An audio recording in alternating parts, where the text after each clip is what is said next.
இது பாரு, நீ தலைகீழ நின்னு தண்ணியை குடிச்சாலும் பைரவியை என்கிட்ட இருந்து உன்னால பிரிக்கவே முடியாது.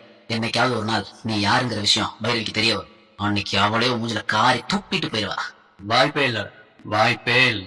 பைரவிய உன்னை டிவோர்ஸ் பண்ண வச்சுட்டு அவ கழுத்துல நான் தாலி கட்டுவேன். அத கூடிய சீக்கிரமே நீ பாப்ப. பைரவி, நீ ஒவ்வொரு வாட்டி எனக்கு திட்டும் போதெல்லாம் நீ என்ன வெறுக்கிறியோன்னு நினைச்சேன். ஆனா நீ நிஜமா என்ன வெறுக்கல.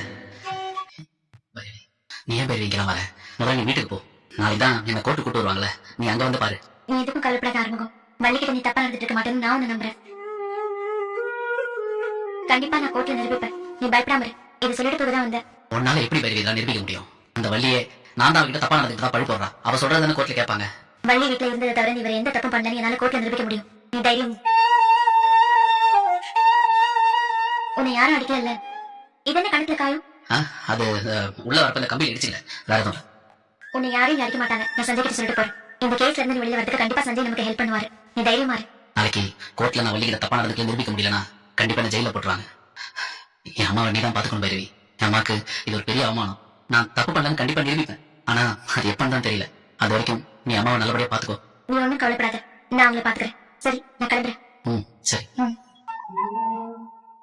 என்ன பைரவி, மருமகிட்ட பேசியா? பேசிட்டு அவன் அம்மா நினைச்சு ரொம்ப வருத்தப்படுறான். நான் அவங்களை பாத்துப்பேன்னு தைரியம் சொல்லிருக்கேன். வள்ளிக்கு அந்த மெடிக்கல் எக்ஸாமினேஷன் பண்ணியாச்சா? பண்ணியாச்சு பைரவி. நாளைக்கு ரிப்போர்ட் ஹாஸ்பிட்டல் இருந்து வந்துடும். அதுக்கப்புறம் தான் கோர்ட்ல சப்மிட் பண்ணுவேன். நீ வேணா பாரு சஞ்சய், கண்டிப்பா டெஸ்ட்ல நெகட்டிவ் தான் வரும். அந்த வள்ளி சொன்னது பொய்ன்னு தெரிய வரும். என் ஆர்வம் மேல இவ்வளவு நம்பிக்கையா இருக்கு.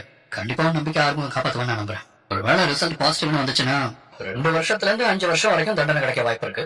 இல்ல, அதுக்கெல்லாம் கண்டிப்பா வாய்ப்பு இல்ல. நிச்சயமா ஆர்வம் நாளைக்கு ரிலீஸ் ஆயிடுவாரு. நான் மெடிக்கல் ரிப்போர்ட்டை மாத்தி கண்டிப்பா ஆர்வத்தை ஜெயிலுக்கு அனுப்புவேன். அது வரைக்கும் நீ ஆரம்பம் தப்பு பண்ணிருக்க மாட்டான் நம்பிக்கை.